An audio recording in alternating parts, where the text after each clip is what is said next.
او یارو تھوڑے دن اگر سکھ سے جینا چاہتے ہو تو ایک ہی علاج ہے،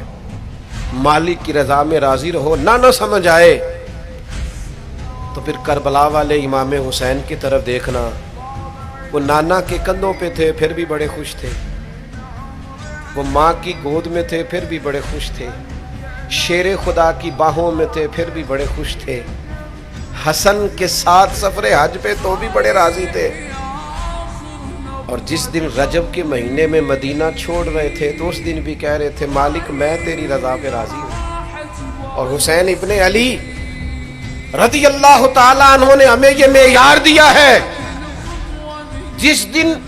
شبیہ مصطفیٰ علی اکبر ان کے گھر میں پیدا ہوئے تھے، حسین اس دن بھی بڑے راضی تھے، اور جب اللہ اکبر کہہ کے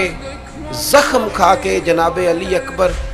گھوڑے سے زمین پر تشریف لائے تھے اور جوان بیٹے کو سہارا دے کر انہیں اٹھانا پڑے تھا، حسین اس دن بھی رب کی رضا پہ بڑے راضی تھے، اور جب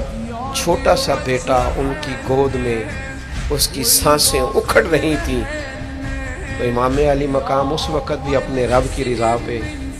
بڑے ہی راضی تھے۔ حد ہو گئی، جس گلے کو محبوب چومتے تھے اس وقت بھی حسین راضی تھے، اور جب اسی گلے پہ خنجر چل رہے تھے تو امام علی مقام نے یہ نہیں کہا کہ مالک میرا اتنا امتحان، آخر میرے مسئلے کب حل ہوں گے، میری مشکلات کب حل ہوں گی، آخر کس وقت، یہ نہیں فرمایا،